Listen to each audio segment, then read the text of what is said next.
예, 안녕하세요. 건축도시공간연구소 소장 박소연입니다.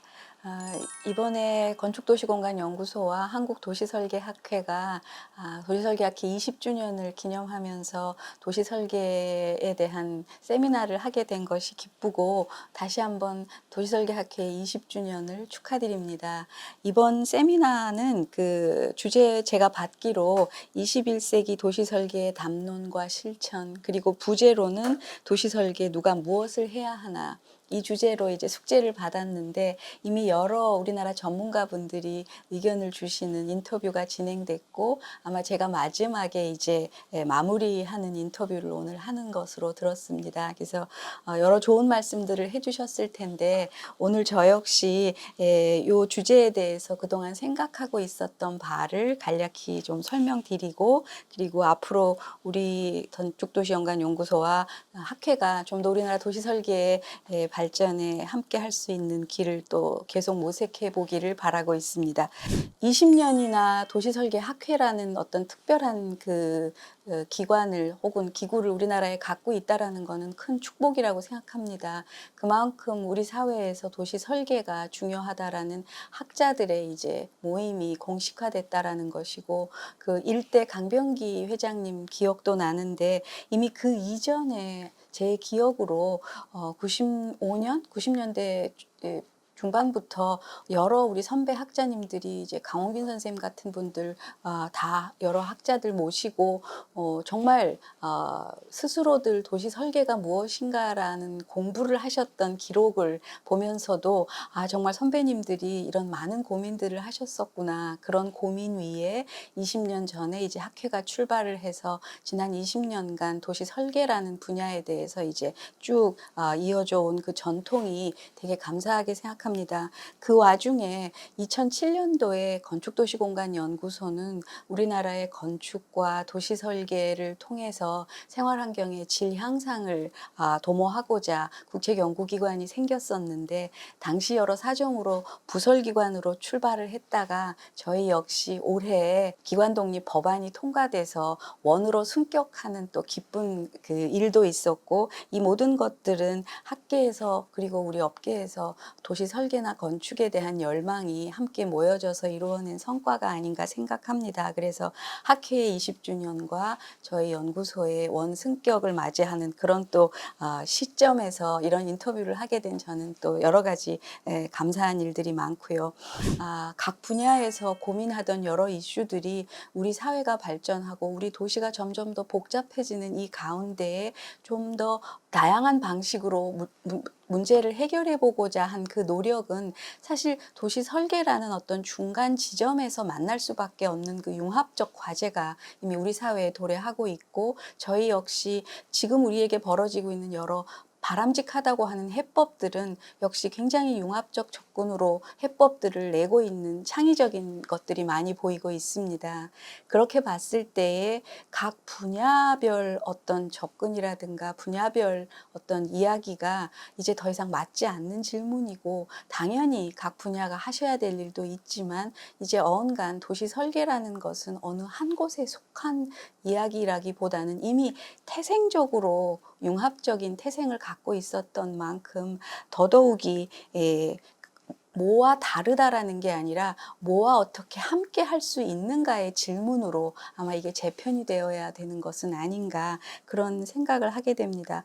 그렇게 봤을 때 그 도시 설계는 결국 뭐 어느 분야라기보다는 행위로서 조금 저 스스로는 늘 구분 지어 보면, 이제 강의에서도 늘 이 이야기는 하지만 우리 도시 현상, 우리 생활 환경 현상, 우리 환경 현상에 대해서 이것이 무엇인가에 대한 어떤 그런 해석도 필요하겠고, 동시에 그것이 무엇인가와 더불어 뭐가 좋은가라는 소위 그 규범적인 어떤 가치의 논의가 여기 들어가게 될 것이고, 그리고 아마도 우리 분야 뭐 건축, 도시, 조경 모두 다 함께는 결국은 이론이 어떻게 현장에서 이루어지는가의 그 행위 기반의 학문인 만큼 마지막에 세 번째 컴포넌트는 그래서 우리가 무엇을 할 수 있을까, 무엇을 해야 하나, 뭐 이런 그 세 개의 큰 카테고리로 나눠지는 어떤 뭐 여러 방법이 있겠지만 그 중에 하나의 설명 방법으로 이 세 분야가 아마 굉장히 그 좀 더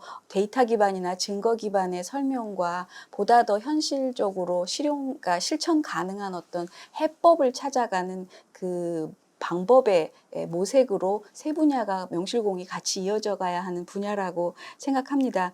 이 세미나를 기획할 때는 우리가 이렇게 코로나로 예측하지 못했던 사회에 들어와 있을 거라는 생각을 못 했는데 지금 어쨌든 저희는 1월부터 거의 한 6개월간 코로나라는 새로운 그 현상을 맞닥뜨리면서 더군다나 코로나는 우리가 이전에 경험해 보지 못했던 소위 그 K 방역이라는 그런 걸로 우리와 다르게 이전과 다르게 우리가 굉장히 잘하고 있다라는 어떤 그런 그 인정을 우리 스스로뿐만 아니라 세계 도처로부터 받고 있는 이런 굉장히 특이한 시대에 살고 있고 그동안 좋은 해외 사례를 우리 굉장히 많이 공부하는 것이 도시 설계 프랙티스의 굉장히 중요한 내용으로 자리 잡았었는데 우리가 늘 좋은 사례로 얘기했던 뉴욕, 뭐 덴마크 코펜하겐, 뭐 런던 이 모든 도시들이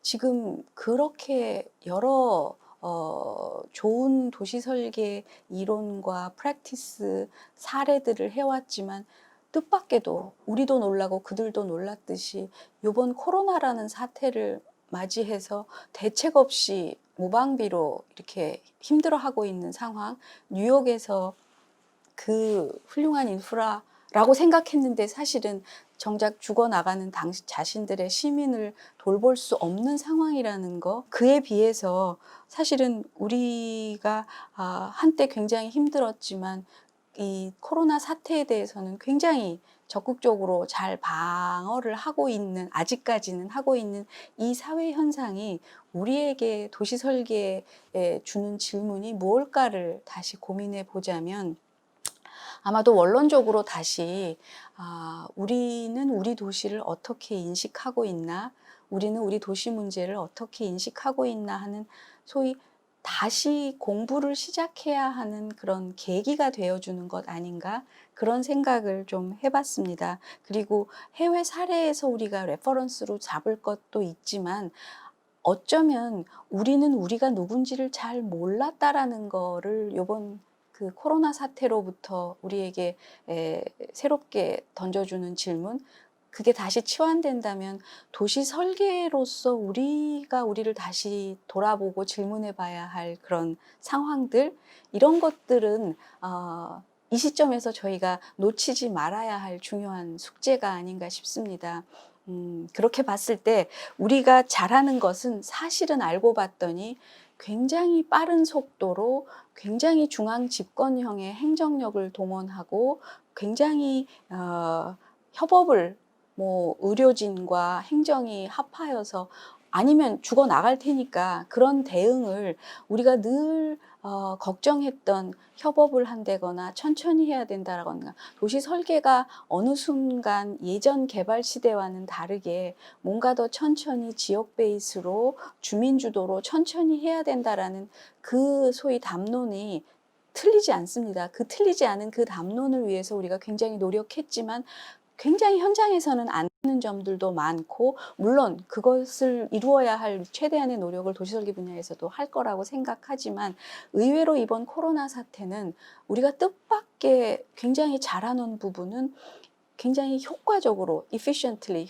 효율적으로 중앙 집권형에서부터 지역에까지 내려가는 그 행정력과 동원력과 이런 이전에 우리가 꼭 중요하다라고만 보지 않았던 이게 새로운 우리의 가치이기도 하지만 사실은 그렇다고 여기가 이제 좀 더 컴플렉스해지는 부분이긴 한데 그렇다고 우리가 다시 중앙 집권형에 빠르게 뭔가 하는 곳으로 되돌아가자는 그런 뜻은 아니고 우리가 잘하는 그 무엇이 우리가 꼭 추구해야 할 새로운 가치에서 어떻게 새로운 방식들을 찾아 나갈 수 있을까 하는 새로운 탐구의 어떤 방향 같은 것들을 이번 코로나 사태는 해외와 우리와의 어떤 그런 그 방향 입장 조정을 하면서 우리 해법을 어떻게 찾아 나가는가에 대한 그 도시 설계의 새로운 가치와 그 해결 방법의 모색을 새롭게 요구하고 있습니다. 그래서 그 점은 바람직하다고 생각하는 해외 사회는 뭡니까라는 질문에 이리 오래 답변을 드리는데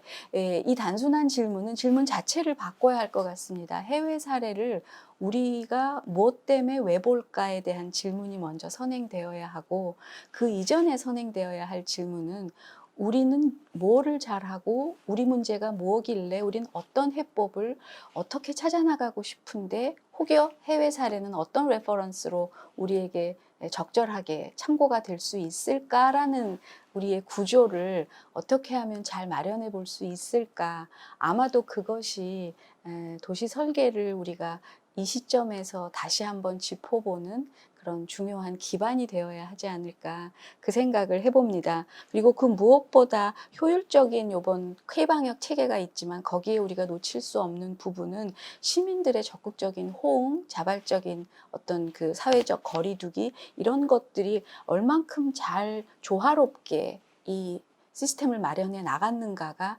아마도 우리 도시 설계 공부하는 사람들에게 그 안에 도시 설계 해법을 찾아가고자 하는 우리의 노력은 어떻게 되고 있을까 이런 것들이 화두가 될 것 같습니다.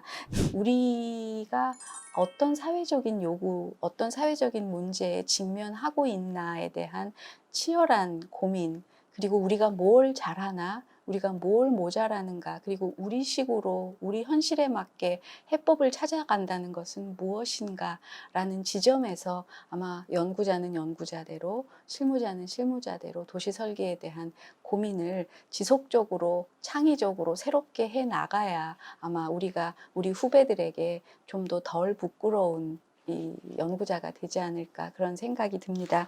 지금도 현장에서는 그 저희 선배님들이나 우리 세대가 하지 못했던 새로운 방식으로 용감하게 새 해법들을 모색하고 있는 젊은 연구자들, 젊은 활동가들 많이 지금 노력하고 있는데 그들이 좀 더 열정적으로 그리고 즐겁게 임할 수 있도록 우리가 해줄 수 있는 일은 뭘까 그런 고민들을 좀 더 했으면 좋겠고 너무 쉽게 코로나 이후에 시대는 크게 바뀔 거라는 얘기하는데 정말 뭐가 어떻게 바뀔 건가 그러면 뭐가 더 새롭게 창의적인 해법을 우리가 모색해 볼 수 있을까 어떤 방식으로 그런 데에 좀 더 새로운 것들을 우리가 시도하는 데에 부담 없이 갈 수 있는 그런 환경을 마련해 보는 데에 다 같이 노력을 해보자라는 그런 말씀으로 제 말씀의 끝을 맺고 싶습니다. 다시 한번 그 도시설계 20주년 축하드리고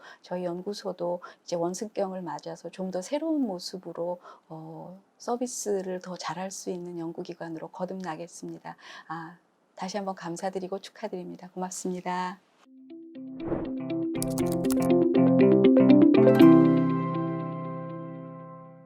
예, 도시 설계 분야는 전통적으로 이제 건축하고 도시 계획의 중간 영역으로 그렇게 인식이 되어 왔습니다. 근데 이게 단순히 건축보다는 큰 공간을 다루고 도시계획보다는 작은 공간을 다룬다 그런 어떤 규모적인 의미에서의 중간 영역이라고 보기에는 너무나 중요한 역할을 담당하고 있는 분야입니다. 그래서 건축은 대개 이제 한 그 개별 필지 단위로 그 필지 안에 들어서는 건축물에 대한 어떤 설계를 담당을 하고 있기 때문에 기본적으로는 이제 건축주 아마 뭐 공공이 건축주가 될 수도 있고 민간이 건축주가 될 수도 있는데 이 건축주의 요구 사항을 충실히 반영을 해서 건물을 설계를 하는 게 주된 그 임무라고 그렇게 볼 수가 있거든요. 근데 도시계획은 도시 전체를 대상으로 지금 하기 때문에 세세한 부분을 다루기가 상당히 어려운 측면이 있습니다. 그래서 도시 전체가 기능적으로 잘 돌아갈 수 있는 도시, 그리고 편안하게 살 수 있고 가까이에 직장이 있는 그런 도시를 만들기 위해서 주로 이제 토지 이용 계획을 하고요. 그다음에 교통 계획을 하고 중요한 그 도시계획 시설을 배치하는 이제 그런 임무를 담당하고 있는 게 도시계획 분야입니다. 그런데 이 그 가로 단위라든가 마을 단위라든가 요런 좀 더 작은 규모의 공간에 대한 세부적인 설계를 담당할 수가 없기 때문에 결국 건축도 담당하지 못하고 도시계획도 담당하지 못하는 그 중간 영역이 지금 비어 있고요. 그 중간 영역을 바로 도시설계가 담당하고 있기 때문에 도시설계가 굉장히 중요한 우리의 삶의 질을 향상시키는 굉장히 중요한 설계 분야다 이렇게 말씀을 드릴 수가 있겠습니다. 그래서 어 그 건축은 물론 3차원적인 공간을 다루지만 도시계획은 주로 2차원적인 어떤 평면적인 공간을 많이 다루고요. 또 자원의 배분 같은 것들을 많이 다룹니다. 그런데 이제 도시설계는 3차원적이면서도 좀 건축보다는 보다 큰 규모에서 공공이 필요로 하는 그러한 어떤 공공성과 신미성, 기능성 이런 것들을 어 잘 설계를 통해서 삶의 질을 향상시키는 데 도움을 주는 그런 중요한 분야이기 때문에 건축이나 도시계획 그리고 조경과는 확실하게 차별화되는 그런 전문 영역이라고 말씀을 드릴 수가 있습니다. 그리고 인제 지구 단위 계획이라는 이름으로 보통 도시 설계가 이제 제도적으로 지금 정착이 되어 있습니다. 그래서 공공 부문에서는 이제 지구 단위 계획이 제도로서 잘 정착이 되어 있기 때문에 뭐 큰 문제는 없다고 여겨지는데요. 자치단체장이나 인제 그 기초자치단체 의회 같은 데서는 아직까지도 이 도시 설계라는 분야에 대해서 잘 좀 인지를 못하고 있는 게 사실입니다. 그래서 공공 영역에서는 사실은 이제 자치단체 레벨에서 굉장히 중요한 도시 설계 프로젝트들이 많이 발주가 되고 있고요. 그러기 때문에 오히려 기초자치단체에서 장이나 아니면 의회 쪽에서 이런 도시 설계에 대한 좀 인식을 좀 더 높여야 되는 것이 아마 과제라고 생각을 합니다. 민간 부문에서는 이제 그 건축이나 조경, 토목 이제 이런 분야는 확실한 업역을 가지고 있습니다. 이 업역이라는 것은 이제 예를 들면은 그 기술 자격이 있다는 거죠. 그래서 건축은 건축사가 있고요. 도시계획 기술사라는 게 있고요. 또 조경기술사라는 게 있고 해서 이 국가가 공인하는 그런 이제 확실한 자격증을 가지고 업역에서 활동을 하고 있다는 게 이제 그 건축이나 그다음에 조경, 도시계획 이런 분야의 특징이라고 할 수가 있거든요. 그런데 도시설계는 아직까지 뭐 건축사에 버금가는 도시설계사라는 국가가 인증하는 자격 제도가 없습니다. 그러다 보니까 그거를 담당하는 전문 회사가 어떤 그 비즈니스에서 자리 잡을 만큼 시장 규모가 크지를 않거든요. 그래서 지금은 이제 건축설계사무소나 조경설계사무소나 이런 쪽에서 인제 도시설계 프로젝트를 같이 하는 그런 형태로 업역이 운영이 되고 있습니다. 그래서 도시설계가 전문 영역의 별도로 구분된 전문 영역으로 이렇게 확립이 되려면은 아무래도 지금보다는 도시설계 관련한 그런 어떤 그 프로젝트 발주가 훨씬 더 많이 되어야 어떤 전문 영역으로 자리 잡을 수 있다고 생각을 합니다. 학계 쪽에서는 이제 대개 관련 학과들 예를 들면 건축과라든가 도시공학과라든가 그다음에 도시계획학과라든가 요런 관련 학과에서 이제 도시 설계와 관련된 다양한 교과목이 제공이 되고 있습니다. 그래서 어느 정도 그 학부 과정에서는 교육이 어느 정도 이루어지고 있다고 보여지고요. 석박사 과정 같은 경우에는 인제 학교에 따라서 조금 차이가 있기는 한데 도시설계 전공이라고 해서 별도 전공을 마련해 주는 데도 있고요. 도시계획 전공 안에 이제 도시설계가 포함이 되는 경우도 있고요. 또 뭐 서울대학교 같은 경우에는 이제 협동 과정이라고 그래서 건축, 도시, 조경 이 세 파트가 함께 도시 설계를 운영을 하는 그런 그 학위 과정도 운영이 되고 있습니다. 그래서 학교 쪽에서는 인제 학부를 포함해서 석박사 과정이 어느 정도 도시 설계 분야가 정착이 되었다 그렇게 보여지고요. 학회 같은 경우에는 이제 한 예전에 도시 설계 분야가 태동했을 때에 한 10여 년 정도 도시 설계 연구회라는 이름으로 전문가들이 모여서 세미나를 하는 등 이제 학회에 준하는 활동을 하다가 약 20년 전에 도시 설계 학회가 이제 별도 학회로 발족이 되었습니다. 그래서 이미 20 년이 지났기 때문에 이제 도시 설계도 학계에서는 상당히 어느 정도 자리를 잡아가고 있다 그렇게 평가를 할 수가 있겠습니다. 다만 이제 이 도시설계 분야가 건축, 도시계획, 조경, 또 실내 디자인, 공공 디자인 이런 여러 분야들이 함께 협업을 해야 되는 그런 분야이기 때문에 이런 그 관련 분야들 간에 좀 더 긴밀한 협업을 통해서 도시 설계 영역을 확장해 나가야 된다는 게 우리 분야에 남겨진 과제라고 생각이 됩니다.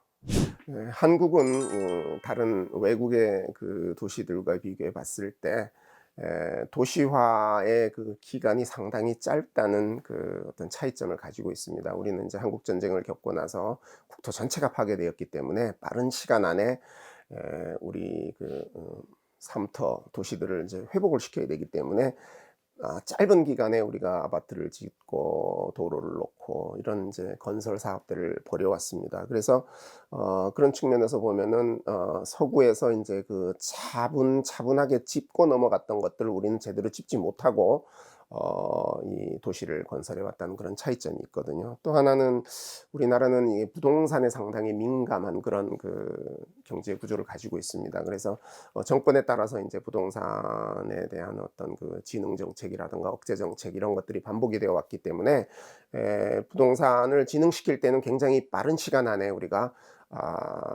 도시를 짓고 아파트 단지를 건설하고 이제 이렇게 돼야 되는 거고요. 또 억제를 할 때는 또 한동안 이런 건설 사업들이 이제 안 일어나는 거죠. 그러다 보니까 외국에서 그 오랜 기간 동안에 차분하게 짚으면서 해왔던 그런 도시 설계를 우리나라에 바로 적용하기는 상당히 어렵습니다. 그래서 우리나라의 실정에 맞는, 그러니까 짧은 기간에 압축된 도시화를 겪었다는 그런 현상하고, 그다음에 부동산에 상당히 민감한 그런 건설 정책을 펴왔다는 그런 특수한 상황들을 감안을 해서 우리의 도시 설계가 앞으로 나가야 될 방향을 설정을 해야 된다고 생각을 합니다. 또 하나는 이제 우리나라도 이제 인구 정체기에 접어들었고요. 이제 앞으로 인구 감소기를 이제 겪게 될 것입니다. 그래서 인구 감소기에 들어가면은 현재의 도시 규모, 크기, 밀도를 가지고는 더 이상 이제 도시를 유지 관리하기가 어려워집니다. 그래서 예를 들면 농촌 같은 데서는 인구가 자꾸 줄고 있기 때문에 컴팩트 시티로 가야 됩니다. 그래서 규모를 줄이고요. 도시 서비스를 제대로 해줄 수 있는 그런 형태로 가야 되고요. 현재 이제 중소대도시 이런 그 도시에서는 좀 그 도시 기반 시설의 이용 효율성을 기하는 그런 방향으로 가야 됩니다.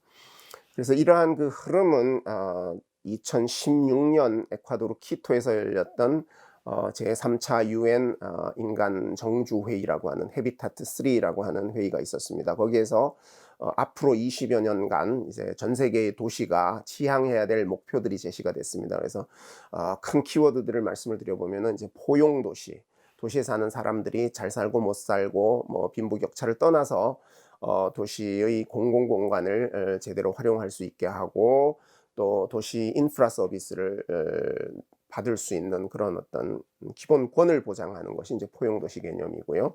또 스마트 시티는 이미 이제 잘 알고 있는 개념이긴 합니다만 IT 기술 발달에 힘입어서 굉장히 편리한 도시를 만드는 것이 이제 스마트 시티의 목표고요. 그다음에 컴팩트 시티, 아까 잠깐 말씀드렸던 식으로 이제 도시 규모를 축소시켜서 나가야 되거든요. 그런 것들. 그다음에 뭐 최근에 코로나 사태에서도 우리가 경험을 했습니다만은 이 재난이나 이 질병으로부터 도시가 빨리 회복할 수 있는 도시를 만들어야 됩니다. 이걸 회복 도시 또는 이제 resilient city라고 우리가 얘기를 합니다. 그래서 그런 큰 흐름들이 제시가 되었기 때문에 아까 말씀드렸다시피 국내의 특수한 상황, 짧은 기간에 도시화를 겪었다는 그런 상황하고, 국가적으로 그 부동산에 상당히 민감한 그런 그 특성이 있다는 점들을 감안을 하고, 그러면서도 이 세계적인 흐름, 포용도시라든가 그다음에 컴팩트 시티라든가 레질리언트 시티라든가 이런 큰 흐름에 같이 동참을 하는 그런 방향으로 앞으로 우리나라의 도시 설계가 나아가야 한다고 생각을 합니다. 예, 우리나라 신도시가 이제 본격적으로 그 도시 규모로 적용이 된 게 바로 1980년대 후반에 수도권 주변에 우리가 계획을 세웠던 이제 5대 신도시 분당, 일산, 평촌, 중동, 산본, 이 5대 신도시를 건설하면서 도시 전체에 대한 어떤 3차원적인 도시 설계 개념을 우리가 적용을 했습니다. 도시 전체를 3차원으로 입체 설계를 한다는 게 상당히 큰 의미를 가집니다. 뭐 도시계획 분야에서도 우리가 입체적인 어떤 토지용 계획 같은 것들이 이제 최근에 도입이 되고 있거든요. 그런 측면에서 보면은 도시의 부분을 3차원으로 이렇게 설계를 함으로써 상당히 다양한 공간을 만들어낼 수가 있고, 또 거기에서 사는 시민들의 삶의 질을 향상시키는 데 굉장히 큰 기여를 할 수가 있습니다. 그래서 수도권의 5대 신도시 이후에 거의 모든 신도시들은 기본적으로 이렇게 3차원적인 도시 설계를 하는 것이 우리나라의 이제 관행으로 정착이 됐습니다. 그래서 최근에 이제 국민적인 관심을 가지고 있는 이 세종시 같은 데를 보면은요, 구역별로 생활권이라고 이렇게 얘기하는데, 생활권별로 별도로 이제 국제 또는 국내 설계 공모를 통해서 좋은 그 설계안을 이제 널리 모집을 하고요. 그중에 당선된 안을 이제 그대로 실현을 시키는데, 이거를 실현시키는 과정에서도 그 총괄 계획가라는 이제 마스터 플래너라고 하는 제도를 두어서 도시 전체의 어떤 그 앞으로의 방향에 맞게 3차원적인 도시 설계가 적용이 될 수 있는 그런 시스템을 갖추었고요. 그 안에서 이제 그 세부적인 그 단지를 설계하는 사람들을 조정할 수 있는, 설계안을 조정할 수 있는 그런 총괄 기획단 같은 것을 만들어서 운영을 하고 있습니다. 그래서 이런 제도들은 이제 앞으로 우리나라가 우리의 삼터, 아파트 단지가 되었든 신도시가 되었든 삼터를 계획하고 설계하는 분야에 있어서는 반드시 이런 3차원적인 도시 설계를 해야 된다는 하나의 중요한 지침이 만들어졌다고 그렇게 볼 수가 있습니다. 이 도시재생 사업 같은 경우에는 사실 이제 국가적인 국책 사업으로 관주도 형태로 이게 먼저 시행이 되다 보니까 사실은 그 풀뿌리에서부터 이런 도시 설계가 이 도시재생 사업에 스며들 그 기회가 별로 없었습니다. 왜냐하면은 이 마중물 사업이라고 해서 국가에서 주도해서, 또는 지방자치단체, 서울이나 이런 이제 광역자치단체에서 주도해서 시행되는 이 도시 재생 사업들이 이제 그 짧은 기간 안에 뭔가 성과를 내야 되는 그런 형태로 추진이 되어 왔기 때문에, 그러다 보니까 정말 거기에 사는, 동네에 사는 사람들의 어떤 그 삶의 질을 높이기 위한 어떤 심각한 고민을 할 충분한 시간을 가지지 못하고 이제 마감 시간에 쫓겨서 앵커 시설을 만들고 골목길을 정비하고 벽화를 그리고 이런 사업들이 진행이 되어 왔거든요. 그래서 도시재생의 이제 중요한 3대 축이 보통은 이제 물리적인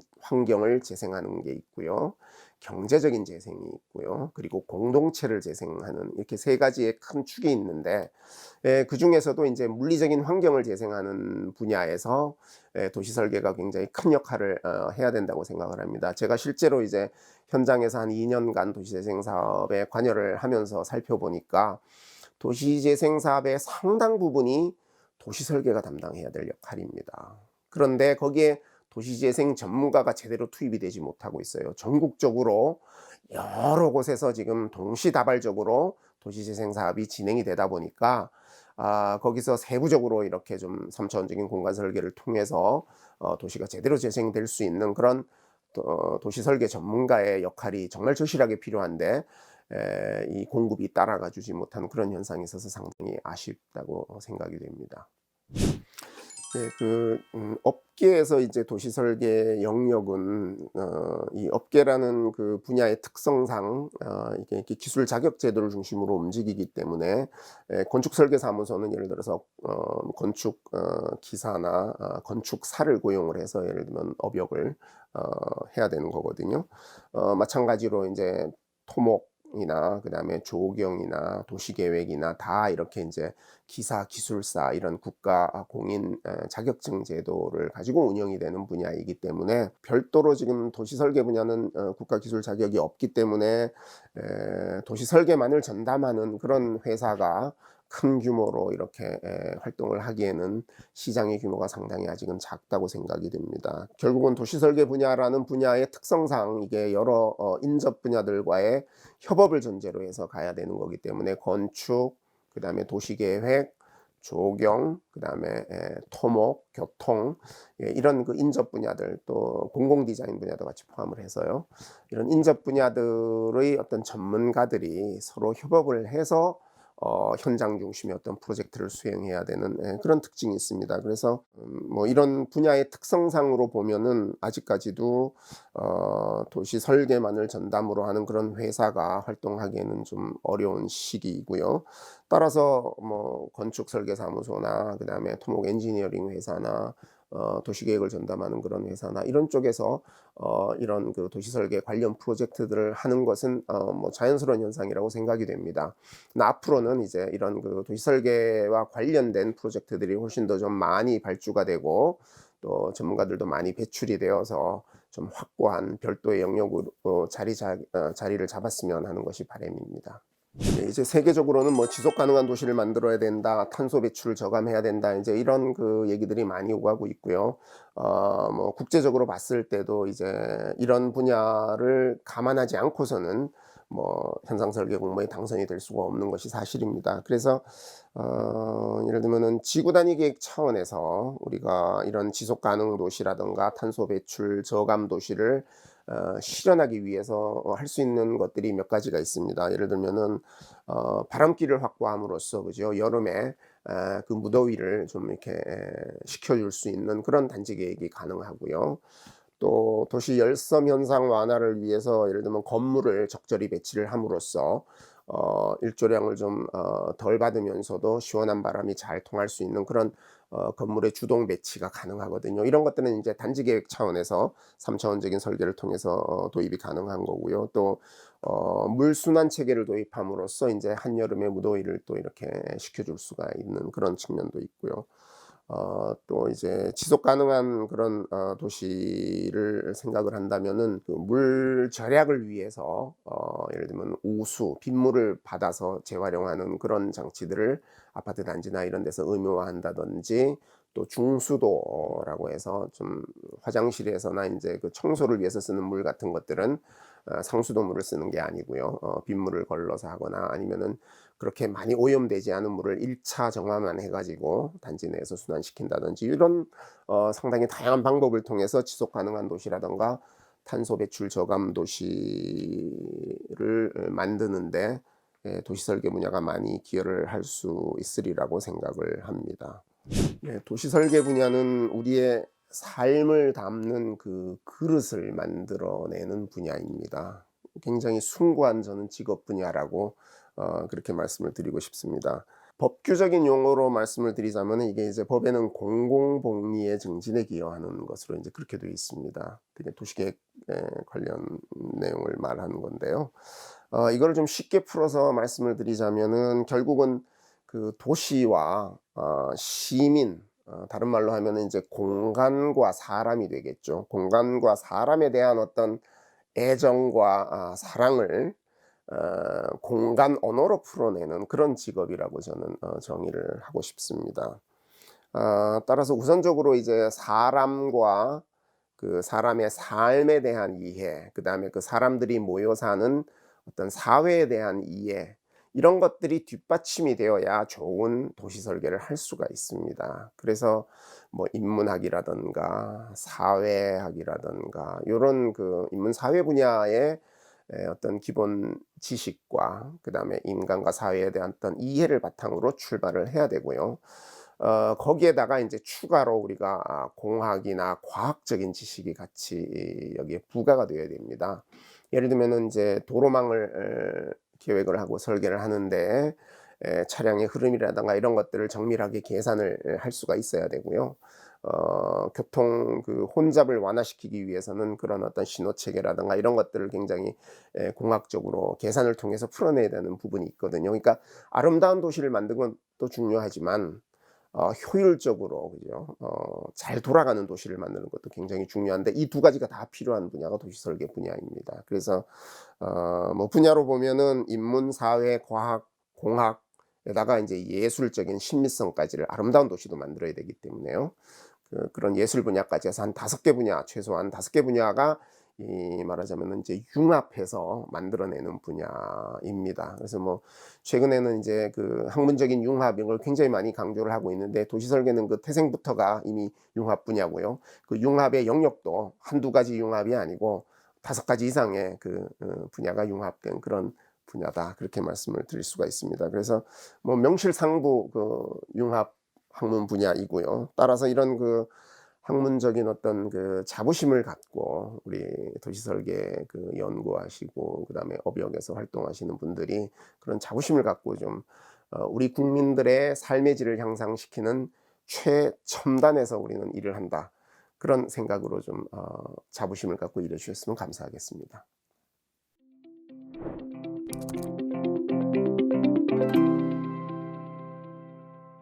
건축과 조경 그리고 도시 계획하고 도시 설계가 다른 점은 건축과 조경은 대상 범위가 좀 작고요. 그다음에 주로 보는 면이 건축은 건축 위주로 보고 조경은 조경 위주로 보는 특성이 있고요.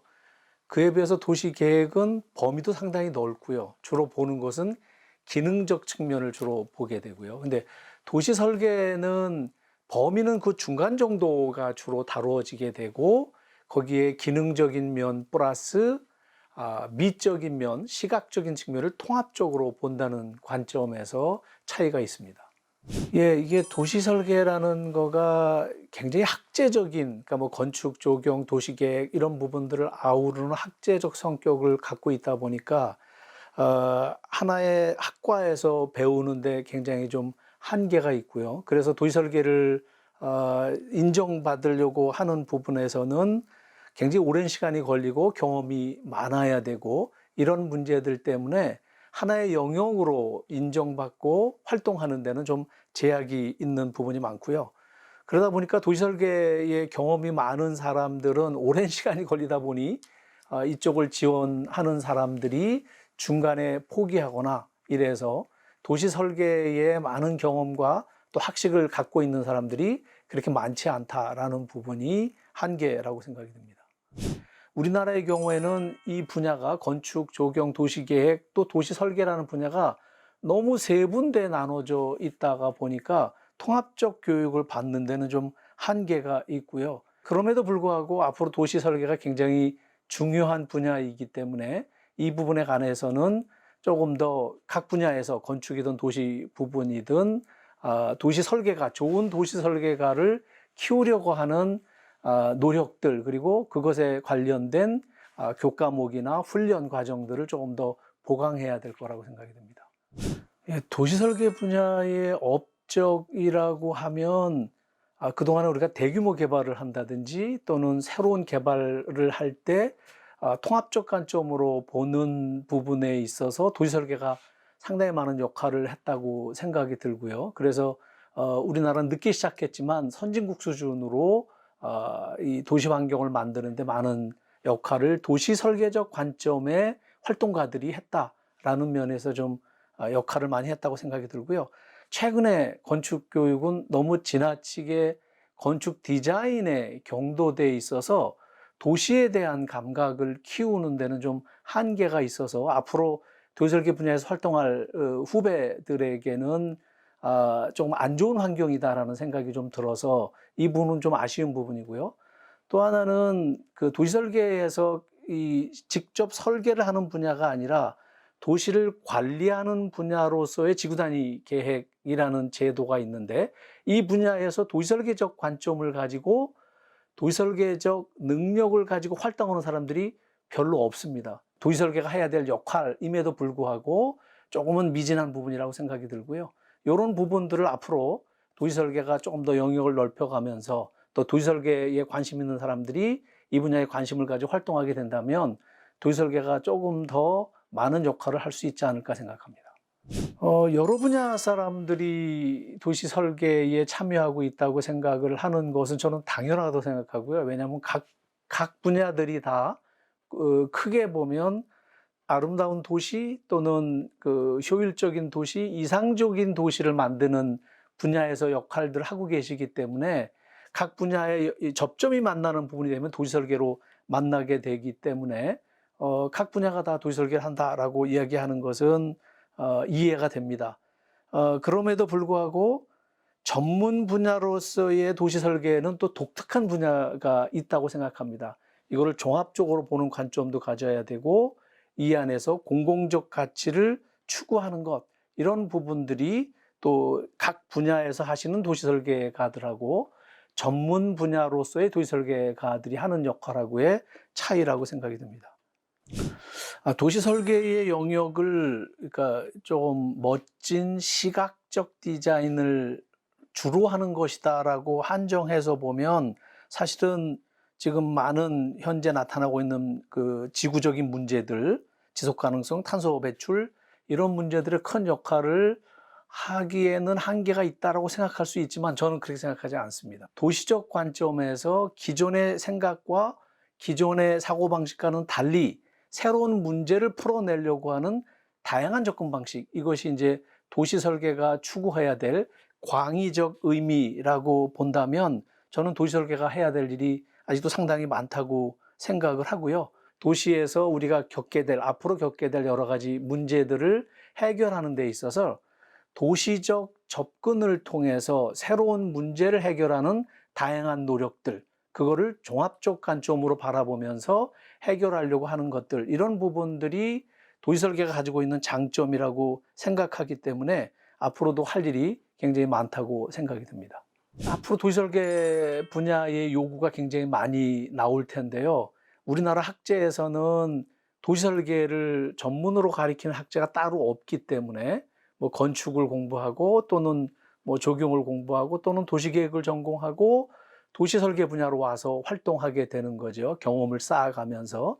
그래서 이런 분야의 그 전문가들이 앞으로 많이 필요함에도 불구하고 많은 그 전문화된 교육기관이 없다, 교육 과정이 없다라는 것은 한편에서 생각하면 한계이지만 다른 한편에서 생각하면 기회입니다. 이 분야를 어느 분야도 이렇게 제대로 터치하지 못하는 분야들을 본인이 열심히 공부하고 관심을 가지고 또 이 분야에 경험들을 쌓아 나간다면 도시설계가로서 앞으로 우리가 해야 될 일이 많다라는 부분들을 후배들에게 전하고 싶습니다.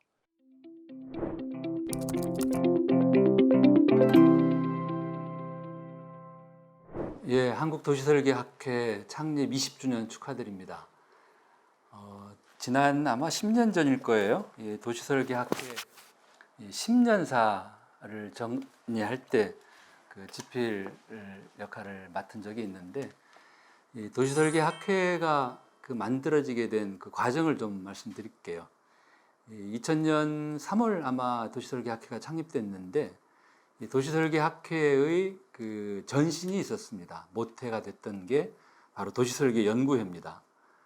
이 도시설계연구회가 그 시작되었던 게 아마도 1980년대 초반, 돌아가신 한양대학교 강병기 교수님 그리고 강홍빈 교수님, 이 두 분이 주도를 하셨고, 그리고 그 당시에 많은 분들이 이제 참여를 하셨죠.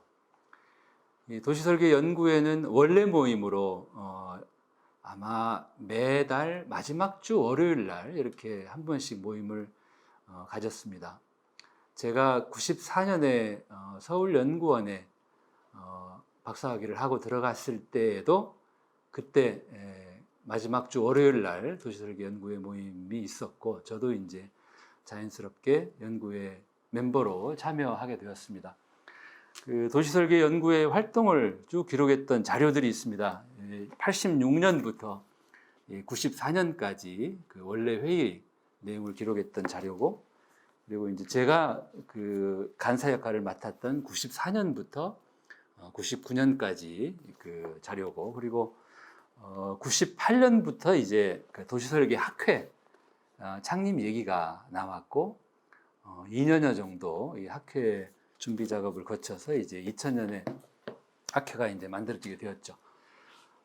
도시설계 연구회 시절은 그 참여했던 분들이 대부분 건축 전공 또는 뭐 도시계획 전공, 그리고 이미 70년대 말부터 우리나라에서는 도시계획과 건축 또는 조경 이런 그 전공 분야가 있음에도 불구하고 도시설계라고 하는 새로운 전문 분야, 뉴 프로페션이 조금 더 자리를 잡아야 된다, 이제 이런 논의들이 있었죠. 또 80년대 초에 이제 도시설계 제도가 도입이 되고, 이러면서 도시설계라고 하는 이름으로 전문가들이 뭐 학교에 계신 분들 또는 업계에 계시는 분들 또는 연구원에 계시는 분들이 모여서 그 강한 동질감을 느끼면서 이렇게 연구 모임을 꾸준히 오랜 세월 이어왔던 것이 저는 도시설계 학회를 만드는 뿌리 역할을 했다. 그래서 도시설계 학회를 얘기할 때 이 도시설계 연구회를 우리가 꼭 기억했으면 좋겠다 이렇게 생각을 합니다. 그러다가 이제 98년 아마 2월일 거예요. 그때 그 강병기 교수님이 당시 이제 구미대학 학장으로 계실 때 학회 창립에 대한 얘기를 이제 꺼내십니다.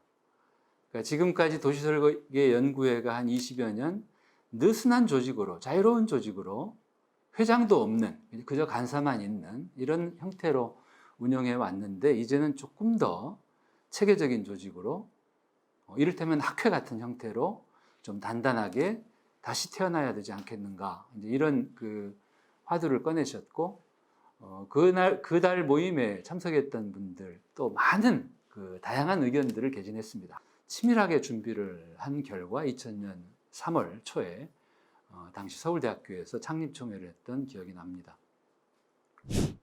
도시설계라는 이름으로 이제 활동을 했던 그 하나의 조직 이야기를 좀 드릴까 하는데, 제가 94년 2월 1일 이제 서울연구원에 처음 출근을 합니다. 이제 그해 박사학위를 했죠.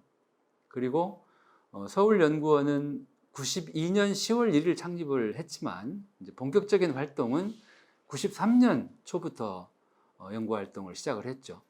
그리고 저는 이제 94년에 연구원에 들어갔고 이제 공채 2기로 활동을 했는데, 94년 제가 연구원에 들어갔을 때 서울연구원에 도시설계 이름이 들어간 하나의 단위 조직이 만들어집니다. 그게 바로 도시설계연구센터였습니다.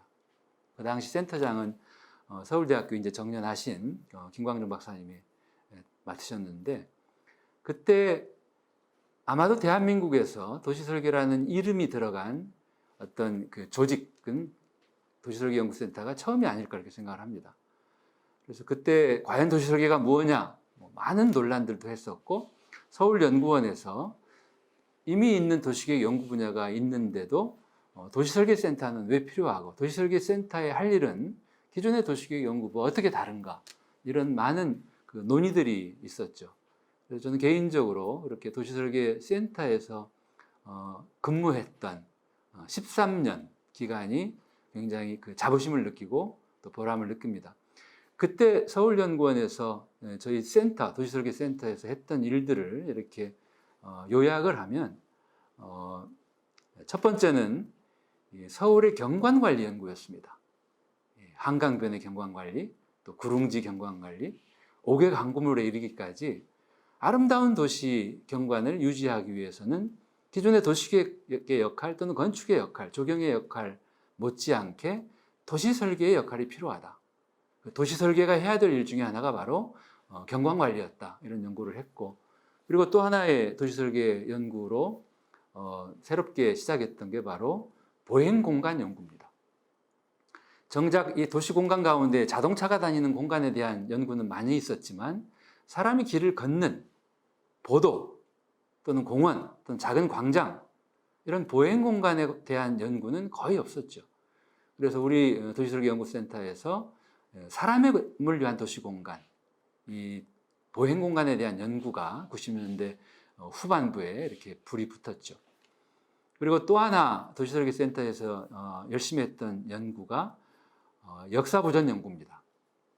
이 개발 시대를 살면서 오래된 것들을 대부분 지우고 없앴던 시대에 북촌이라든지 또는 인사동이라든지 또는 정동이라든지 이런 도시 안에 있는 역사가 담긴 오래된 장소들을 지키는 연구도 우리 도시설계의 중요한 숙제였죠.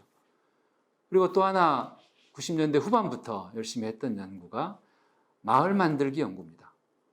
주민 참여 연구, 시민 참여 연구. 그래서 저는 도시설계연구센터가 이제 그 시대가 막 도시설계 연구회에서 이제 학회로 변화해가는 90년대 중후반부였는데, 연구원에서 이 도시설계라는 이름으로 우리 서울의 도시설계 연구를 열심히 하면서 서울을 바꾸기 위해서 노력했던 것에 대해서 자부심을 갖습니다. 그리고 이제 2000년대에 우리 도시설계 학회가 만들어지면서 이제는 이 도시설계라고 하는 이름이 이렇게 약한 몇몇 사람들만의 이런 어떤 한정적인 이름이 아니고 우리 시대에 이제는 보편화된 이름, 그래서 도시설계와 관련된 여러 이제 제도들이 만들어지고 또 활동하는 분들도 늘고 그리고 일들도 늘어나게 되었죠.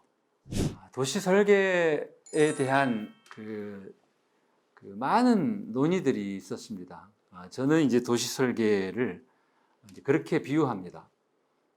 도시계획이 아빠와 같은 역할이고 또 건축이 누나와 같은 역할이라면 도시설계는 엄마 같은 역할이다. 그러니까 도시계획은 이 도시 전체에 대한 어떤 질서 또 계획을 세웁니다. 그리고 그 계획대로 하라고 명령을 하죠. 그런데 실제로 건축 행위는 작은 필지 단위로 벌어집니다. 건축이 아무리 제 역할을 다해도 그 결과 좋은 도시가 바로 만들어질 수는 없죠. 그래서 이 도시계획과 건축 사이를 연결하는 어떤 그 다리 역할의 필요성을 이제 도시설계의 역할로 많이 비유를 하죠. 제가 굳이 도시계획을 아빠, 또 건축을 누나, 도시설계를 엄마로 비유하는 이유는 도시계획은 과거의 시대 아빠처럼 시키는 데는 능하지만 디테일에 약합니다. 그리고 미스 코리아를 꿈꾸는 누나는 나를 뽐내는 데 관심이 있지 집안 구석구석 살피지를 않습니다. 엄마가 식구들 가운데 힘들어하는 사람도 챙길 줄 알고 과거의 아버지 스타일의 리더십이 아닌 조금 다른 방식의 보살피고 또 돌보고 하는 이런 역할을 과거에 하셨던 것처럼 이 시대의 도시설계의 역할은 그런 게 아닐까. 그래서 제가 그런 글을 썼던 적도 있습니다. 약자를 보살피는 것이 어쩌면 도시설계의 역할이다. 그리고 조금 더 도시계획이 다 하지 못하는 역할을 조금 더 섬세하게, 조금 더 꼼꼼하게, 조금 더 자상하게 이렇게 하는 것이 도시설계 역할이 아닐까. 마지막으로 지금 이 시대 우리나라 도시설계가 어떤 일을 해야 될 건가? 이미 20살 성년이 된 우리 도시설계 학회가 어디에 좀 더 중점을 둬야 될 건가? 이제 이 점에 대해서 저의 개인적인 생각을 좀 말씀드린다면 도시설계는 도시계획이나 건축이나 조경에 비해서 최근에 태어난 신설 분야입니다. 신설 전공 분야죠. 말하자면 뉴 프로페셔널이죠. 그런데 이런 전공 분야는, 전문 분야는 새롭게 태어나기도 하고 또 기존의 전문 분야가 쪼개져 나뉘기도 하고 또 몇 개의 전문 분야가 합쳐지기도 하고 또 소멸되기도 합니다. 결국은 전문 분야가 오래오래 지속 가능하려면 사회적인 요구나 시대의 변화를 잘 봐야 됩니다. 과거에는 남자들은 이발소에 갔고 여성들은 미장원에 갔는데 요즘에는 남녀 할 것 없이 대부분 미장원에 가서 머리를 깎습니다. 그 이야기는 이발소라고 하는 이 전문 분야가 변화하는 사람들의 요구에 기민하게 대응을 못했다는 반증이기도 하죠. 2000년대 도시설계는 많은 사람들의 사랑 속에서 하나의 전문 분야로 등장을 했고 지난 20년 동안 성장해 왔습니다. 지금 우리가 고민해야 될 것은 이 시대 대한민국, 우리 도시에서 벌어지고 있는 일들을 우리 도시설계 전문가들은 어떻게 볼 건가? 우리가 해야 될 일이 뭔가? 저는 지금 과거 20년 우리가 쭉 해왔던 관행에서 벗어나서 다시 원점에서 대한민국의 도시는 건강한가? 도시뿐만이 아니라 우리나라 이 작은 마을들, 또 시골의 소멸위기의 농산어촌들, 또 지방도시에도 번듯한 신도시는 사람들로 채워지지만 원도심은 지금 사람들이 빠져나가서 거의 소멸 직전입니다. 이런 가운데 국토 인구의 절반이 수도권에 몰려있는 이런 상황에서 다시 수도권에 또 3기 신도시를 건설을 합니다. 지방은 지금 언제 소멸될지 모르는 이런 상황에서 우리가 그저 한 사람의 기능인으로 전문가로 그저 묵묵히 시키는 일만 할 게 아니라 대한민국의 도시와 국토의 건강한지를 살펴보고 그리고 개발 시대에서 재생 시대로 넘어오는 지금 우리가 해야 될 일들은 어쩌면 전혀 다른 일들일지도 모릅니다. 그래서 우리 도시설계 분야 전문가들, 또 우리 열심히 공부하고 있는 학생들, 이 시대에 우리가 해야 될 일이 뭘까? 도시가 만약에 아파한다면 그 도시의 아픔을 치유하는 게 우리의 역할일 테고, 도시가 죽어간다면 죽어가는 도시를 살리는 게 우리의 역할일 겁니다. 강자들 편에 서서 일하기보다 도시의 약자들을 보살피는 엄마와 같은 그런 역할, 특히 재생시대는 말 그대로 죽어가는 것들을 살리라는 시대입니다. 그래서 우리가 생명을 살리는 데 중요한 역할을 할 때 세상 사람들은 역시 도시설계가 지금 정말 필요한 전문 분야구나, 도시설계하는 사람들이 이 시대에 정말 필요한 사람들이구나 라고 우리들을 응원하고 지지해 줄 겁니다. 근데 우리가 그 역할을 다 못한다면 언제고 우리는 다시 소멸될 수 있다, 그런 경각심도 갖고 20년을 새롭게 맞았으면 좋겠습니다.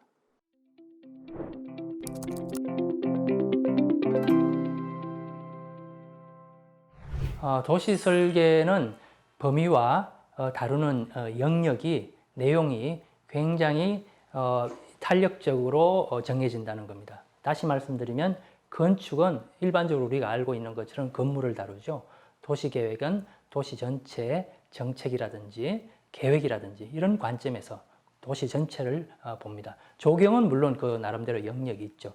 이러한 영역에 비해서 도시 설계는 이를테면 건물을 볼 수도 있고요. 도시 전체를 볼 필요도 있습니다. 다시 말씀드리면 도시 설계가가 디자인하는 건물 디자인과 그리고 건축가가 디자인하는 건물은 굉장히 다른 결과물을 만들어낼 수가 있습니다. 다시 말씀드리면 도시 설계는 작은 단위인 건물의 단위도 보지만 도시 전체를 보고 그 특정 지역의 장소성도 도출해야 되고, 또 그 지역에 살고 있는 사람들이 도시 전체 혹은 다른 도시의 사람들과 어떻게 다른지에 대한 고민이 필요하기 때문에 도시 설계는 다른 영역과 달리 그 다루는 범위와 대상이 정해져 있다라고 하기는 굉장히 어려운, 그렇기 때문에 도시 설계가 사회적인 어떤 그러한 중요한 역할을 하고 있다는 것이 다르다고 생각을 합니다.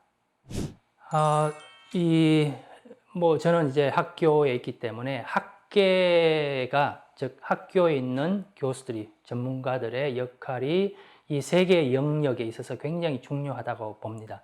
특히 공공에서는 우리가 많이 목격했다시피 어떤 고도의 정치적인 행위가 도시 설계에 개입을 하게 됩니다. 그렇게 되면 어떤 정치적인 일정이라든지 어떤 정치적인 목표를 위해서 움직이는 측면이 여러 번 그리고 다소 관찰이 됩니다. 그런 관점에서 이 공공에서는 시민들의 삶에 어떻게 장기적으로 지속적으로 도움이 되는 그런 관점에서 도시를 바라다 봐야 되고요.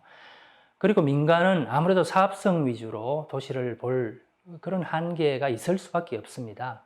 그렇기 때문에 이 민간에서 다루는, 특히 민간에서 도시의 어떤 개발 행위를 한다든지 도시 공간에 영향을 미치는 그러한 과정에 있어서는 실제적으로 사업성보다는 시민들의 입장에서 바라봐야 하는데, 어쨌든 이런 공공성과 이 사업성 관점에서 그 균형점을 어떻게 찾을 건지에 대해서 민간에서 지속적으로 경계를 하고 고민을 해야 될 겁니다. 이런 공공과 민간의 그런 입장, 그리고 실제적으로 사업에 개입하는 그런 과정을 봤을 때 학계의 입장이 굉장히 중요합니다. 이 학자들, 교수들을 중심으로 하는 전문가들은 실제적으로 공공성과 이 민간이 추구하는 그런 사업성, 그런 것들을 어떻게 조화롭게 이루어내고, 그리고 도시 설계가 추구하는 시민들의 삶의 영역을 어떻게 지켜내고 정의롭게 운영이 되도록 만들어가는 그런 관점에서 학계, 특히 교수들의 역할이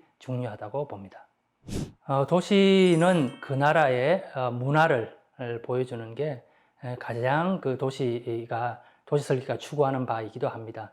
거기 문화라는 것은 거기에 살고 있는 사람들의 그런 생각들, 그리고 오랜 시간의 켜 속에 쌓여진 그런 역사적인 의미들, 그런 것들이 어울려서 만들어내는 것이죠. 그렇기 때문에 우리나라의 도시 설계는 꼭 우리나라뿐만 아니라 특정한 장소, 특정한 나라의 도시 설계는 그 나라 사람들의 생각과 그런 오랜 역사들이 만들어 온 그런 흔적들을 어떻게 조화롭게 만들어 가느냐. 이게 아마 우리나라 한국의 도시 설계가 추구해야 되는, 그리고 다른 나라와 차별되어야 할 그런 점이라고 생각을 합니다. 우리나라 신도시는 이 공공에서 주도적으로 만들어 왔죠. 특히 택지 개발이라는 그런 과정을 거쳐서 전체 도시를 실제로 사람들이 어떻게 움직이고 어떤 생각을 하고 어떠한 활동을 하는지에 대한 구체적인 고민보다는 도시 전체적인, 굳이 말하자면 톱다운 측면에서 택지를 만들고 그 후단에 그런 사람들의 삶을 담는 그런 작업들을 해온 게 굉장히 아쉬운 점입니다. 그에 비해서 도시 재생은 실제로 그 장소에, 그 마을에, 그 공간에 들어가서 살고 있는 사람들, 그 사람들의 일상들, 그리고 그 마을의 여러 공간들을 같이 처음부터 고민한다는 것은 우리가 신도시를 만들어 가는 과정하고 굉장히 차별화됩니다. 그렇지만 최근의 도시재생도 역시 이 정치적인 어떤 어젠다라든지 혹은 정해놓은 사업 일정이라든지 그런 관점에서 진정한 그러한 장소 만들기, 시민들의 삶의 공간을 만들어가는 그런 과정에서 노력은 다소 부족하다고 할 수가 있겠습니다. 영역별로 누가 도시 설계를 해야 한다라고 정해진 건 없다고 봅니다. 건축가는 건축가 입장에서, 심지어는 토목계획가는 토목설계 입장에서 각각 도시 설계를 할 수 있다고 생각을 합니다. 그렇지만 중요한 것은 각자의 영역에서 주장하는 도시 설계가 그게 다가 아니죠. 그렇기 때문에 다양한 분야에, 특히 도시 설계라는 것은 다양한 분야의 전문가들이 모여서 합리적인 방법으로 공정하게 서로의 의견을 조율하고 같이 만들어가는 그런 노력이 절실히 요구되는 그런 분야라고 할 수 있겠습니다. 우리나라 도시 설계는 우리나라 사회만큼 급속하게 변해 왔다고 볼 수 있습니다. 그런데 그런 변화들이 굉장히 긍정적인 방향으로 변화온 게 사실입니다. 이를테면 우리가 흔히 농담처럼 뉴욕의 빅딕은 몇 년 걸렸는데 서울의 청계천은 얼마 걸렸다. 그런 농담, 때로는 자조적인 말을 하기도 하지만 실제적으로는 이런 시민들의 입장에서 도시 공간을 만들어가는 것들을 굉장히 압축적으로, 굉장히 성공적으로 해온 게 사실입니다. 다만 이제부터는 그러한 이런 시간 속에서 사람들의 삶을 오랜 시간 동안 담아가서 만들어가는 도시가 실제적으로 시민들이 사랑하는 그런 도시이기 때문에 조금 더 속도를 조절하면서, 그리고 톱다운보다는 바텀업, 즉 시민들의 그런 여러 가지 목소리를 들어가면서, 그리고 다양한 분야가 협력해가면서 어떤 정치적인 일정을 두지 말고 실제적으로 협력하는 그러한 관점에서 도시 설계가 진행되어야 한다고 생각합니다. 굉장히 어려운 이슈입니다. 지속 가능성, 탄소 배출 저감, 고령화에 따른 대응, 이런 것들은 상당히 어려운 문제고요. 오히려 이런 어려운 문제를 다룰수록 저는 근본으로 돌아가라는 말씀을 드리고 싶습니다. 근본으로 돌아간다는 것은 우리가 도시 공간이라는 것은 굉장히 공정해야 되고 그 과정이 중요하고, 그렇기 때문에 실제적으로 다양한 주체가 참여해야 되고 또 사회적 약자를 어떻게 배려할 건지 그런 점들도 굉장히 중요합니다. 그렇기 때문에 당연히 자동차보다는 사람들의 걸어다니는 그런 행위들, 마을 안에서 벌어지는 일상들, 그리고 노약자들, 어린이들, 이런 것들을 보호하는 게 실제적으로 크게 보면 우리가 지속 가능한 지구를 어떻게 만들까라는 관점에서 우리가 거창하게 탄소 배출을 줄이자, 탄소 배출을 감소하자, 그리고 인구의 문제, 고령화의 문제, 그리고 육아의 문제, 이런 여러 가지 문제들 각각에 대응하는 것도 중요하지만 우리가 도시 설계가 원래 지니고 있는 그 근본의 의미, 근본의 취지를 잘 살려가고 그걸 구현하는 것이 이러한 여러 가지 이슈에 대응하는 과정이라고 생각을 합니다. 도시 설계는 우리가 책에서 보면 실제적으로 다루는 대상이 있습니다. 수변을 다루고 마을을 다루고 아니면 길거리를 다루고 광장을 다루고 그러한 대상이 있지만 진정으로 도시 설계가 추구하는 것은 우리 사회를 어떻게 만들어 가느냐가 훨씬 더 중요한 거고, 그런 관점에서 굉장히 중요한 그런 책무가, 의무가 있습니다. 다시 말씀드리면 사람들이 살아가는 그런 삶의 일상들, 그리고 삶의 행위들이 도시 설계가들이 개입을 하게 됩니다. 삶에 개입한다는 것은 굉장히 사실은 위험한 행위가 될 수도 있고 그렇기 때문에 굉장히 중요한 행위입니다. 그래서 우리가 어떤 사회를 만들어 갈 건지 아마 도시 설계하는 연구자들 그리고 실무분들은 마음속에 가슴속에 자기가 꿈꾸는 사회에 대한 그런 열정이 있을 겁니다. 그런 관점에서 도시를 연구하거나 공부하거나 실무를 하시는 분들한테 드리고 싶은 말씀은 신발 업체의 광고 문구죠. 이렇게 말씀드리겠습니다. Just do it.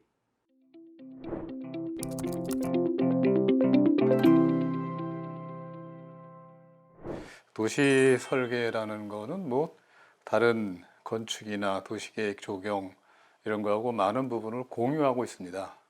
그럼에도 다른 점이 있다고 볼 수가 있는데 그게 뭐냐면은 이 세 가지, 네 가지 다른 분야를 겹쳐서 보는 겁니다. 겹쳐서.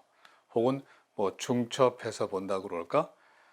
영어로는 그걸 갖다가 juxtaposition 한다고 그러는데 이렇게 겹쳐서 보는 걸 통해서 도시 설계는 각 분야 간에 상충되거나 모순되거나 잘 맞지 않거나 이런 것들을 조정해주고 아울러주는 이런 역할이 도시 설계의 중요한 역할이라고 볼 수 있습니다.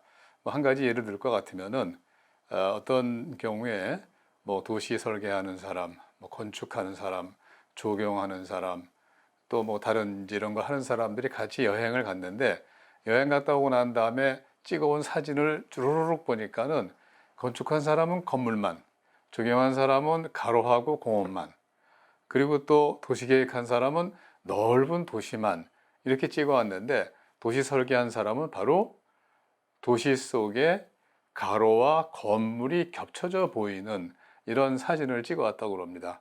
바로 그게 제가 보건된 도시 설계의 특징이고 다른 분야의 다른 점이 아닌가 이렇게 생각합니다. 도시 설계가 참 앞에 말씀드린 대로 다른 분야하고 많이 겹쳐 있다 보니까는 독립된 영역으로서 대접받고 취급받기가 참 쉽지가 않은 것이 사실입니다. 그래도 우리나라의 70년대 초반에 도시 설계가 도입하고 나서 그동안 오랜 세월이 흐르면서 각각의 공간 환경을 조성하는 데에 영향을 미치는 그러한 많은 분야들에게 저는 영향을 미쳤다고 생각합니다. 즉, 뭐 토목, 심지어는 혹은 도시계획, 혹은 뭐 건축, 조경 모두 다 이제는 옛날과는 다르게 자기네 행위를 할 때에 내 옆에 어떤 건물이 들어설지 혹은 오픈 스페이스 옆에 어떤 행위나 건물이 들어설지 뭐 토목 시설물과 그 옆에 있는 건축물과는 어떤 관계에 있게 될지 이런 식의 관계에 대한 생각들을 점점 하게 된 것이 굉장히 중요한 부분입니다. 그래서 도시 설계적인 접근이 각각의 다른 분야에도 전파가 되어져서 그 사람들 스스로 사실은 도시 설계 비슷한 역할을 하는 것이 사실입니다. 저는 굉장히 이게 중요한 포인트라고 생각을 합니다. 자, 그럼 그렇게 될 것 같으면은 정작 도시 설계 영역의 역할은 줄어드는 거 아닌가 이렇게 생각할 수 있는데 그럼에도 불구하고 제가 보건 데는 각 분야는 분야마다의 이기주의에 빠지는 경우가 많습니다. 그렇기 때문에 꼭 도시 설계와 같은 그러한 종합 조정을 하는 즉 관계를 맺어주는 이러한 분야가 있어서 상호 관계를 잘 맺어줄 때에 원만하고 또 살기 좋은 그러한 환경이 공간 환경이 만들어진다고 생각합니다. 우리나라의 뭐 도시 설계라는 것이 뭐 처음에는 특히 뭐 독일이라는 나라의 베바웅스플란이라고 하는 소위 B 플랜이라고 불리우는 이런 것에서부터 시작해서 들어왔다고 그렇게 많은 사람들이 이야기를 합니다. 그렇기 때문에 그동안에 우리가 도시 설계를 해오면서는 너무나 많이 외국으로 너무 시선을 돌리고 외국의 사례를 너무 많이 이렇게 받아들이고 이런 노력을 많이 한 것 같습니다. 제가 보건대는 이제는 우리도 우리의 현실과 우리의 현황을 잘 인식하고 그런 것들을 어떤 방법으로 우리 나름대로의 해법을 만들어 갈 것인가, 이런 데에 저는 좀 더 주목해야 된다고 생각합니다.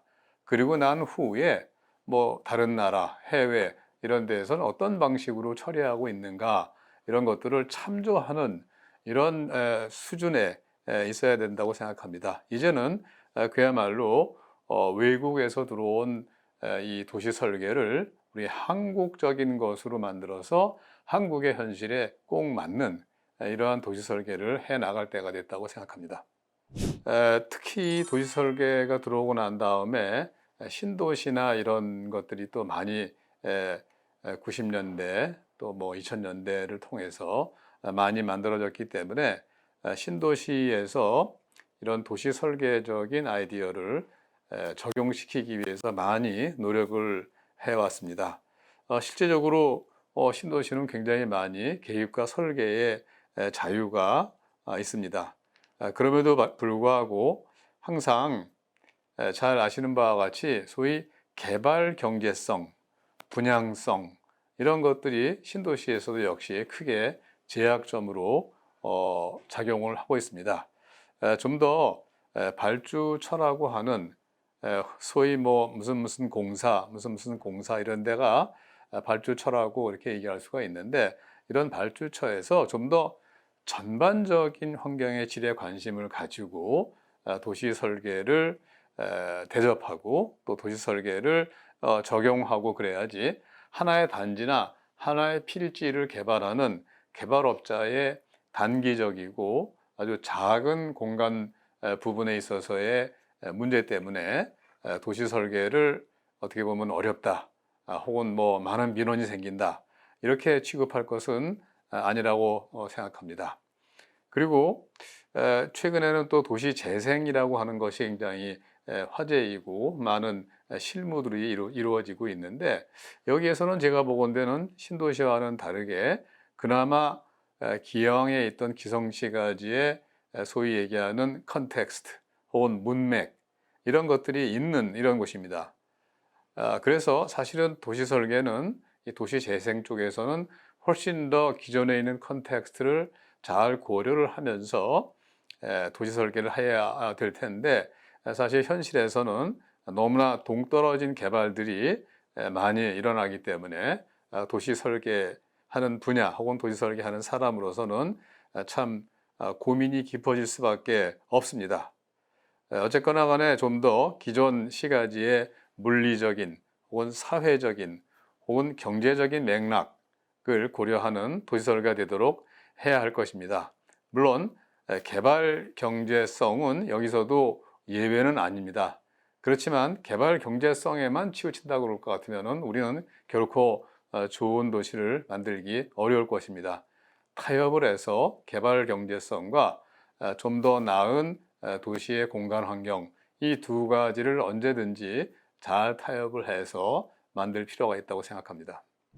우리가 처음에 도시 설계를 도입했던 소위 베바웅스 플랜, 소위 B플랜이라고 부르는 것의 초기의 형태는 뭐냐면은 건축선만 지정하는 겁니다. 건축선.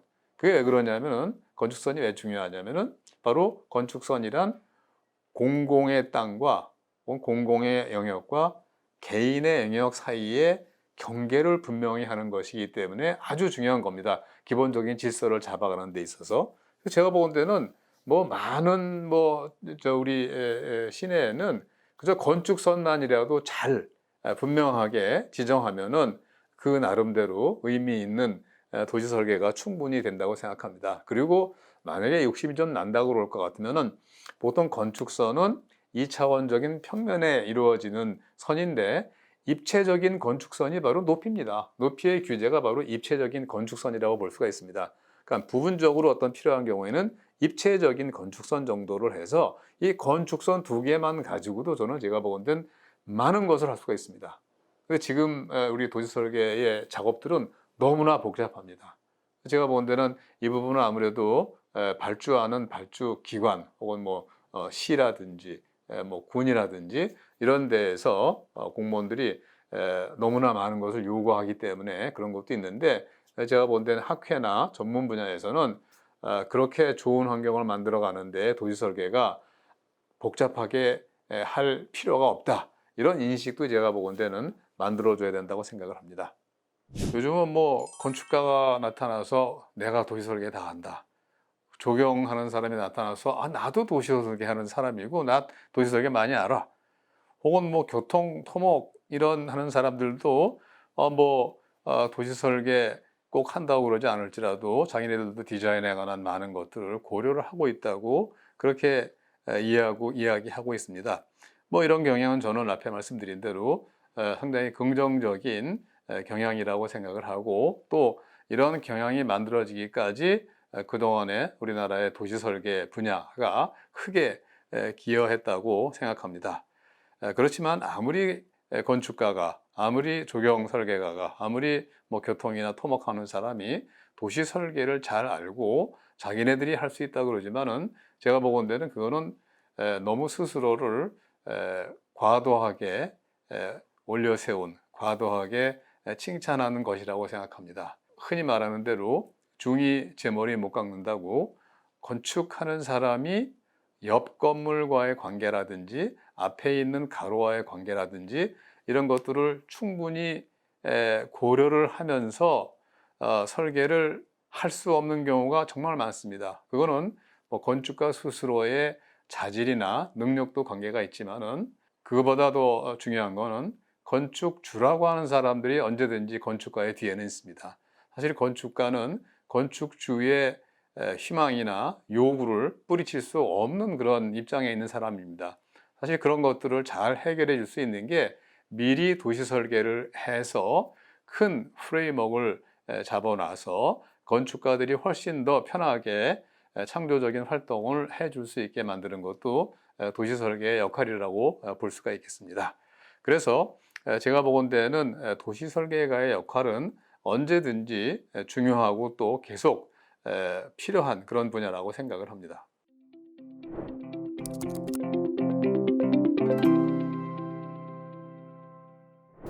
산업혁명 이후에 만들어지는 도시 공간에 대해서 도시계획적인 측면과 건축적인 측면에서 도시에 나타나고 있는 어떤 문제점들을 해결하는 데서 한계점이 있었던 거죠.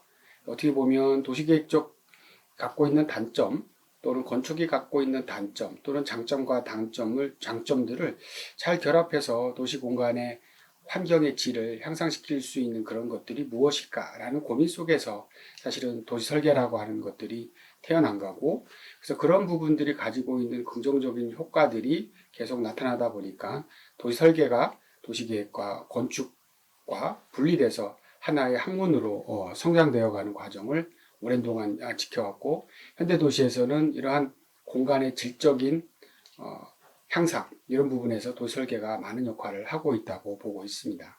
공공에서는 이러한 도시설계가 하고 있는 것에 대한 결과물들에 대한 가치 존중이죠. 특히 도시설계는 민간 쪽의 참여가 상당히 많은데 그러한 결과물들에 대한 올바른 보상이 주어져야 된다고 생각을 하고 있습니다. 사실은 그런 아이디어나 그러한 도면을 만들어 가는 과정 속에서 들어가 있는 여러 가지 것들은 상당히 오랜 시간과 노력들이 필요한 거죠.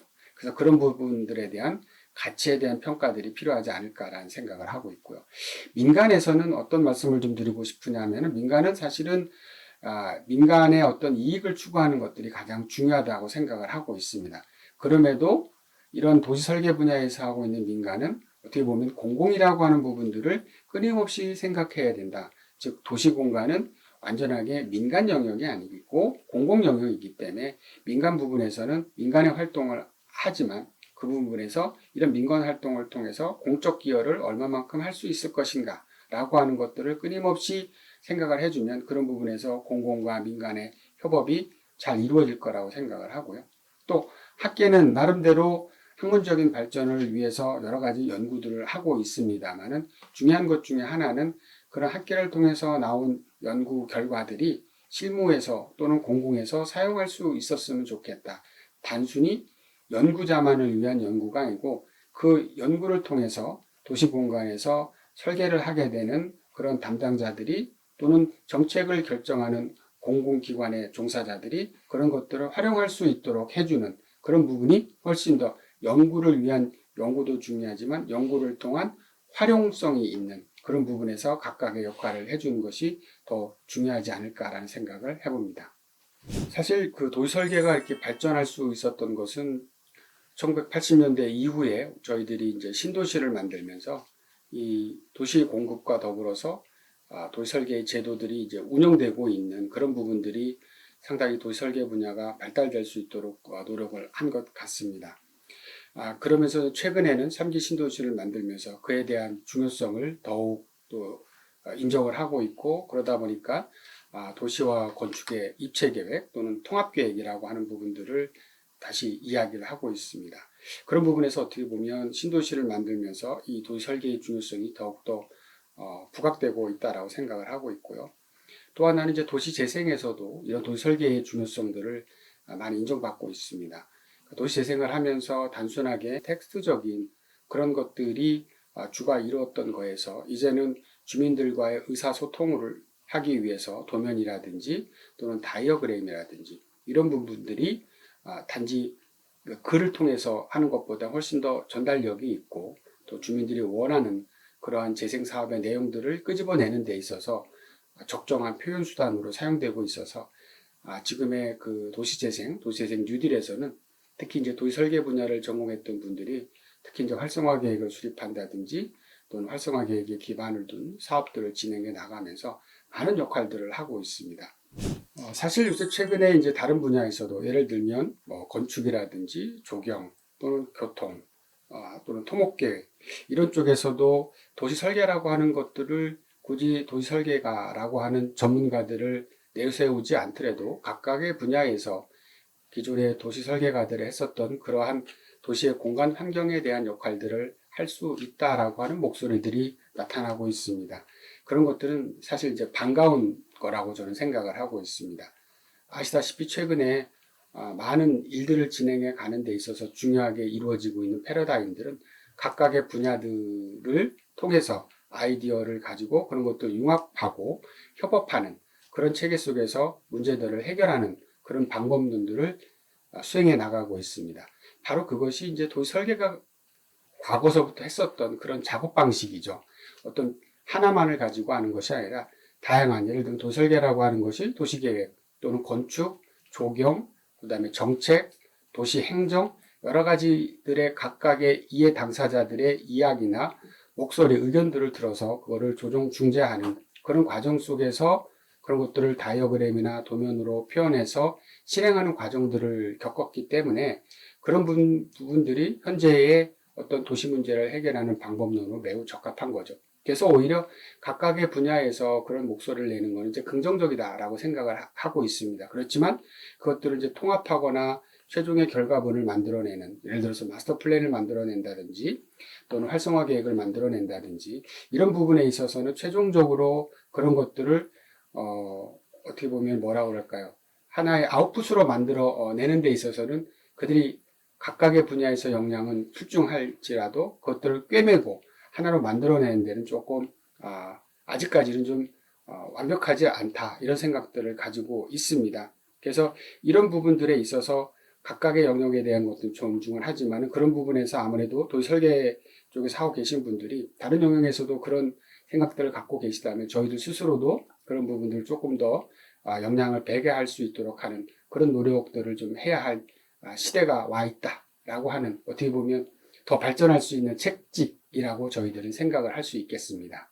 선배 도시설계가 또는 후배 도시설계가들이 서로 이야기를 나누면서 특히 이제 한국도시설계학회라고 하는 학회를 통해서 그러한 새로운 아이디어와 기존의 경험들을 서로 나눌 수 있는 그런 채널들이 되다 보니까 특히 그런 학문적인 연구가 이루어졌고, 또는 도시설계학회는 특히 이제 도시설계의 실무를 하고 있는 분들하고 같이 많은 활동들을 하고 있습니다. 그래서 이론 따로 실무 따로가 아니고 이론과 실무가 서로 같이 협업을 하면서 논의할 수 있는 그런 장들이 만들어졌기 때문에 그런 부분들이 아마 저희 도시설계가 발전했던 그런 기폭제가 되고, 그런 걸 기반으로 해서 2020년, 2030년 더 진화된 모습으로 한국의 도시설계가 세계 속의 어떤 자리를 잡는 그런 기회로 충분히 작동할 수 있을 거라고 생각하고, 그런 것들이 이제 신도시를 해외 수출하는데 사용되고 있고, 또 하나는 최근에는 이제 K 방역이라고 하는 걸 통해서 신도시를 해외 수출하면서도 좀 이러한 전염병이라든지 이런 거에서 안전한 도시를 만들려고 하는 것들이 최근에 노력계에 나타나고 있습니다. 그래서 그런 부분들이 아마 한국적인 정서에서 만들어진 고유한 도시 설계 만들기들을 해외에 수출하는 그리고 진일보하는 그런 단계가 될 거라고 생각하고 있습니다. 사실 최근에 도시와 관련되어 있는 이슈들은 상당히 많이 있습니다. 스마트 시티, 4차 산업, 전염병, 도시재생, 신도시, 근자에는 이제 그린 뉴딜, 또 인구 감소, 고령화, 이런 여러 가지 담론들이 도시와 관련되어 있는 것 같습니다. 이러한 다양한 것들이 있지만 제일 중요한 건 무엇일까? 아마 그 가장 중요한 것이 흔들리지 않으면 여러 가지 것들의 외적인 변화가 일어난다 손치더라도 그것에 흔들리지 않고 집중해서 어떤 일들을 해 나갈 수 있을 거라고 생각합니다. 도시설계라고 하는 것은 바로 그 코어가 뭐냐 하면 그 공간에 살고 있는 사람들을 위해서 무엇이 가장 최선일까라고 하는 생각을 하는 거죠.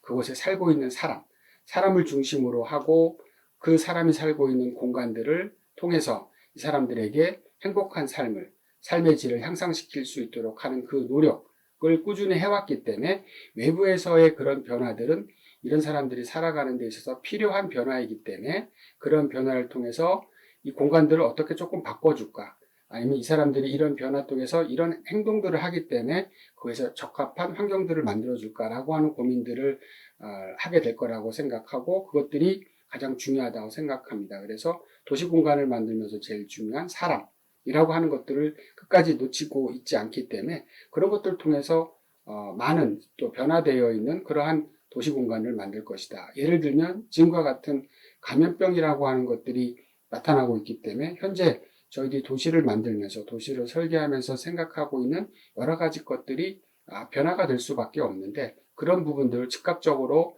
대응해서 그런 것들 테스트베드화해서 그런 것들이 공간상에 나타날 수 있도록 해주는 그런 액션들을 바로바로 저희들이 이제 실무와 연결돼서 할 수 있기 때문에 그런 부분들이 매우 어떻게 보면 현재 갖고 있는 것들이 흐름이 빠르다 손 치더라도 그런 것들을 능히 도시공간 속에서 적용할 수 있는 역량들을 도시설계 분야가 갖고 있다고 보고 있습니다.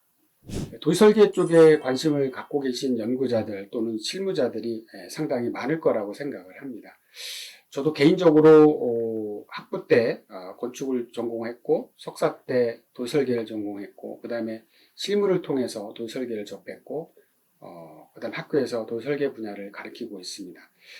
그러면서 제가 갖고 있는 생각 중에 하나는 내가 도시공간에 이렇게 놓였을 때 내가 온몸으로 예를 들면 육감이라는 말을 쓸 수도 있는데 이 육감으로 느끼는 이 감각 이것들이 다른 사람들도 비슷하게 생각할 것이다. 나의 생각이 전부다라고 생각을 하지 않지만 그래도 내가 느끼는 이런 부분들이 다른 사람들도 유사하게 생각을 할 것이다. 그러면 이게 어떻게 하면 더 좋을 것인가? 어떻게 공간을 변화시키면 좋을 것인가?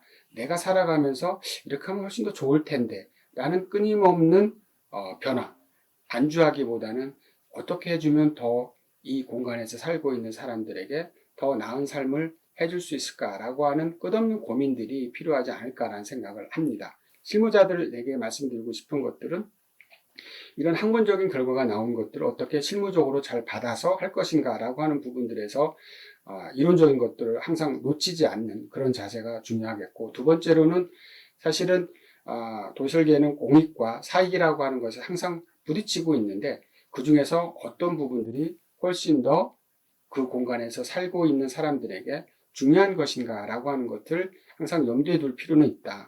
특히 이제 민간 쪽에서 일하시는 분들은 사익을 많이 추구하는 것은 당연하다라고 볼 수는 있겠습니다만은 그럼에도 불구하고 거기에서 공적인 것들을 어느 정도 만들어 줄 수 있다라고 하면 그런 부분들을 해 나가면서 사적인 이익들을 취해가는 그런 노력들을 해주신다라고 하면 우리 연구하고 있는 분야와 실무하고 있는 분야들이 각각 더 좋은 도시공간 환경을 만들어서 그곳에 살고 있는 사람들이 행복하게 살 수 있도록 하는 그런 변화를 저희들이 만들어 갈 수 있을 것이다 라고 생각합니다.